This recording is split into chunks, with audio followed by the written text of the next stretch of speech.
एक बुरी नैतिकता की संभावना हमें यह परिभाषित करने की चुनौती देती है कि अच्छी नैतिकता किसे माना जाए और किसे नहीं माना जाए।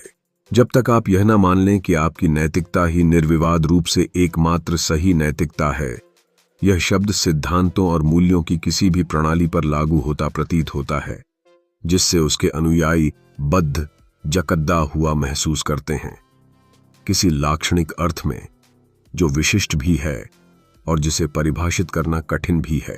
अनैतिक लोगों को दूसरों पर अपराध बोध डालने और दूसरों पर दोषारोपण करने की लत से छुड़ाने की बहुत कम उम्मीद है।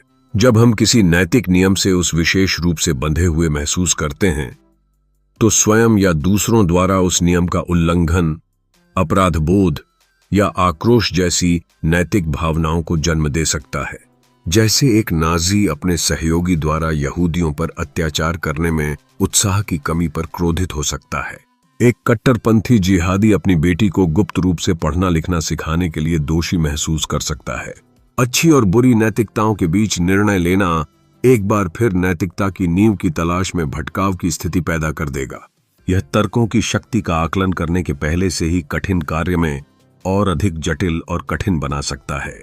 उनके मनोवैज्ञानिक स्वरूप में, जिस तरह से वे जीवन को संरचित करते हैं और नैतिक भावनाओं को जन्म देते हैं, बुरी और अच्छी नैतिकताएं एक जैसी होती हैं।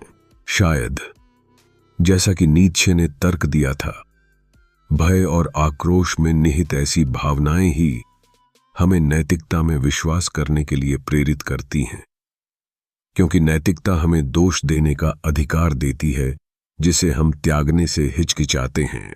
यह मुझे मेरी आखिरी शिकायत पर लाता है। नैतिकता कुरूप भावनाओं को जन्म देती है। यह हमें उन लोगों के प्रति तिरस्कारपूर्ण महसूस करने के लिए प्रोत्साहित करती है जो हमारे सिद्धांतों को मानने में विफल रहते हैं, या उन लोगों से श्रेष्ठ होने के लिए जो उनके सिद्धांतों के अनुसार जीने में विफल रहते हैं। यह हमें उस शाश्वत आनंद की दैनिक अनुभूति कराती है जिसका वादा संत थॉमस एक्विनास ने चुने हुए लोगों से किया था, जिनके शाश्वत आनंद, जैसा कि उन्होंने हमें आश्वासन दिया था, शापित लोगों की यातनाओं को देखकर और भी बढ़ जाएगा।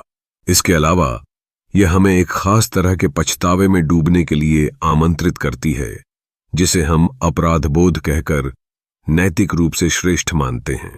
अपराध बोध प्राथमिक नैतिक भावना है। इसका दावा किया जाने वाला लाभ यह है कि यह आपको भविष्य में बेहतर व्यवहार करने के लिए प्रेरित करता है, लेकिन साधारण पछतावा भविष्य के विकल्पों